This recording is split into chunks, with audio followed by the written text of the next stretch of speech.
Crystal Springs Resort is the Northeast's largest four-season golf, spa, and culinary resort. It is located in the Kittatinny Mountains in northern New Jersey and is only about 43 miles outside of New York City. The resort has 2 hotels, 2 day spas, indoor and outdoor pools, and 6 championship-caliber golf courses for guests to enjoy.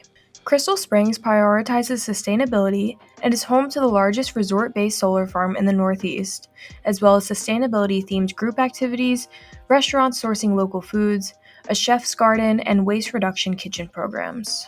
The resort also works in partnership with Jersey Central Power and Light and the New Jersey Audubon Society to maintain the black bear pollinator corridor, which is an on-course habitat for bees, butterflies, and birds.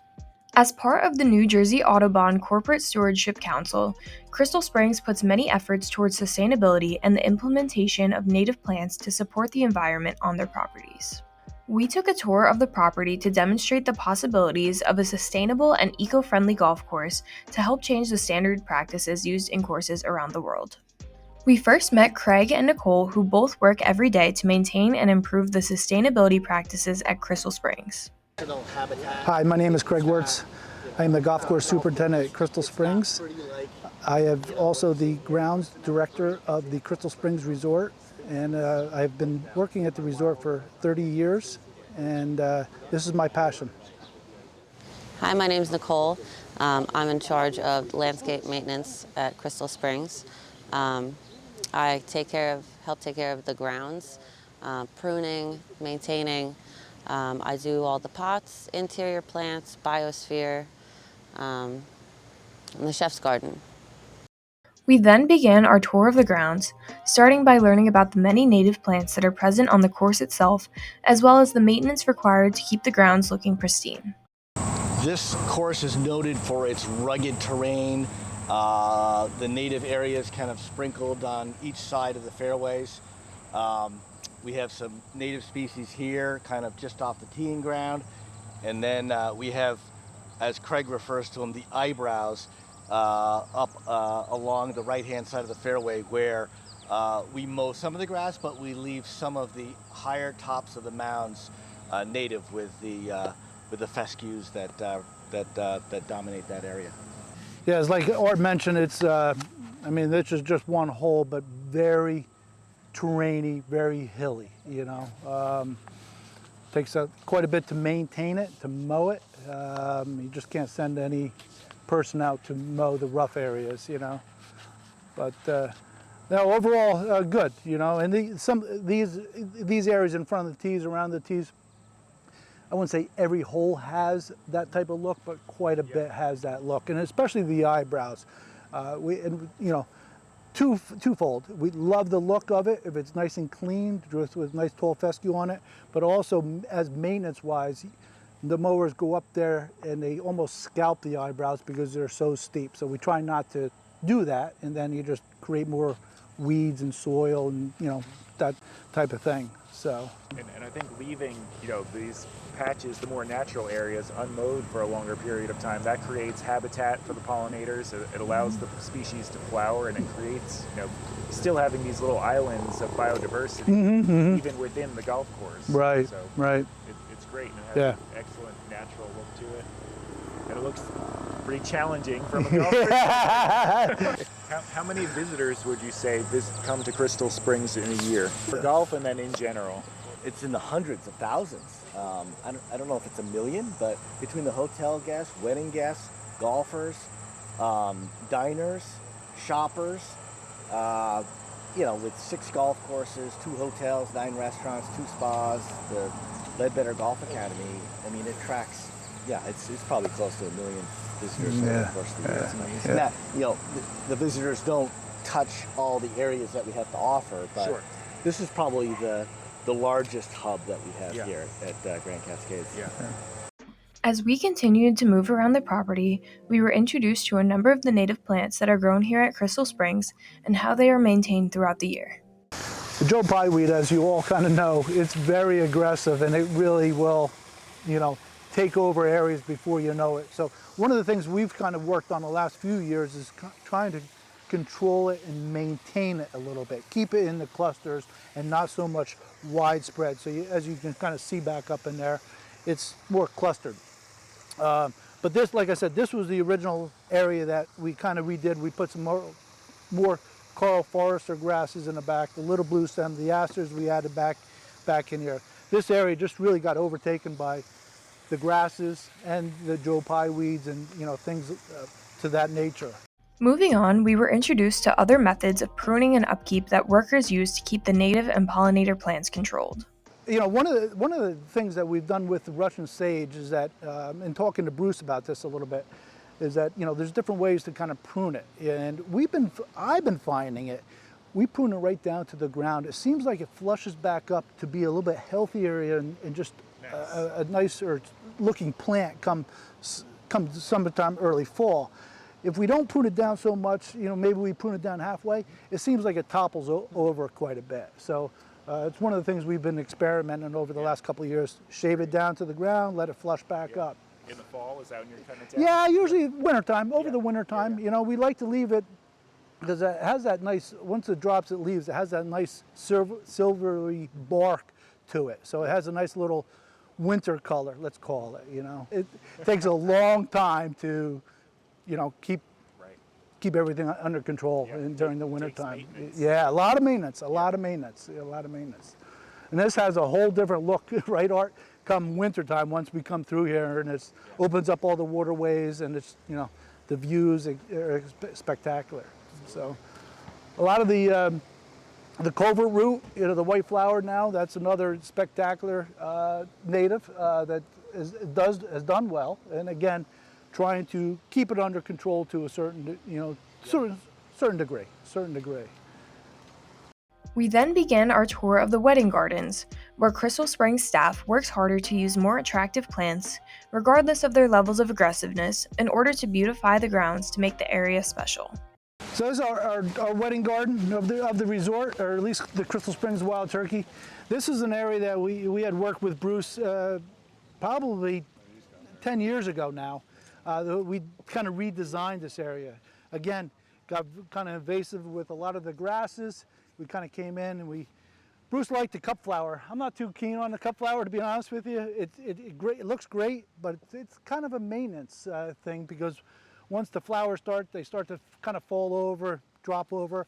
Another very seed prolific plant, flower. Spreads like wildfire if you don't kind of, again, control it to maintain it to a certain degree.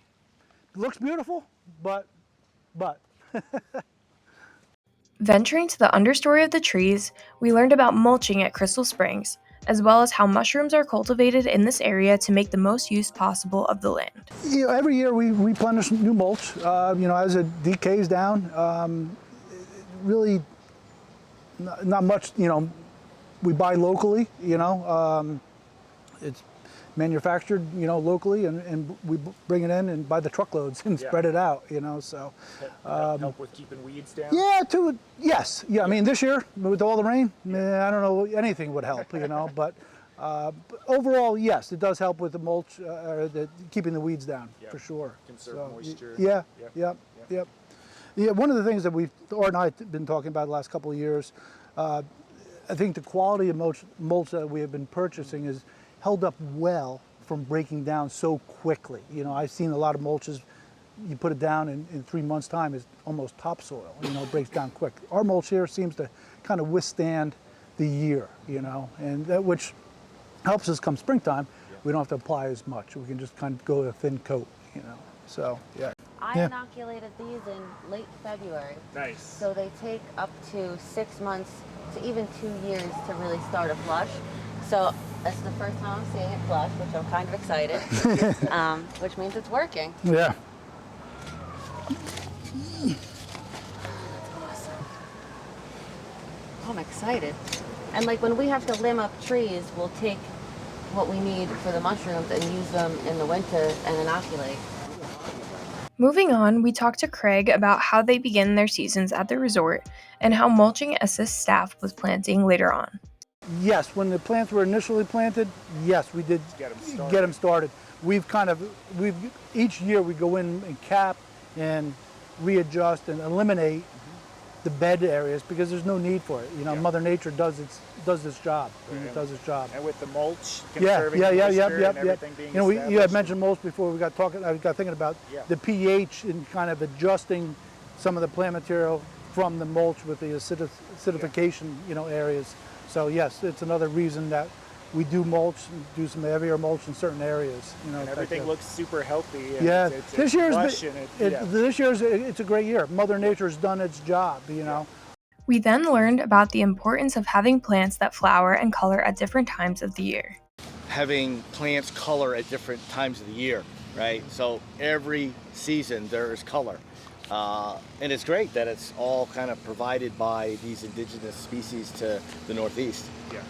Yeah, I think this is a good area to kind of exemplify the winter interest. It's not winter, but with the evergreens, the viburnums, the winterberry hollies, something for every season. Yeah. Heading over to the Black Bear Golf Club, Art introduced us to the thriving pollinator habitat. Hi, I'm Art Walton. I'm the Vice President of Operations for the Crystal Springs Resort. I oversee 6 golf courses, one of which is Black Bear, and that's where we are today, talking about our project that we did to create the Black Bear Pollinator Corridor, which is pretty much along the right-of-way lines for the JCP&L power transmission lines here. We actually partnered with the New Jersey Audubon and JCP&L to kind of create this successional habitat. Previously, a lot of invasive species here, you know, not necessarily desirable for habitat, but we transformed this area with a lot of native species, and right now it's home to a lot of pollinators, and it is really an enhancement for our golf course. It's in between the play of our 10th hole and our 11th hole, and there's another location that we'll check out later. But it's you know, it's a focal point of our environmental efforts here at Crystal Springs Resort. But we started this project about 6 years ago with the help of John Park and the New Jersey Audubon, and you know, one of the components of the project is enlightenment and education for the folks that come out and play golf. So we've set up these signs here that speak to the history of the project and the partnership between JCP&L and Crystal Springs. And then it features some information on some of the species that you'll see here. Obviously white-tailed deer right across the cart path there. We have a lot of black bear out here, wild turkeys, coyotes, and some very interesting bird species, bluebirds, the oriole, cardinal, the prairie warbler, several varieties of sparrows. A lot of it was just like reclaiming the area, which was just kind of overgrown, and then tilling it. And then we had a big long seed list that, you know, pokeweed, bergamot, purple cone flowers, a lot of the wildflower species that you've seen along the way here. Planted that. There was some mowing to begin with to you know, fight back the invasive species.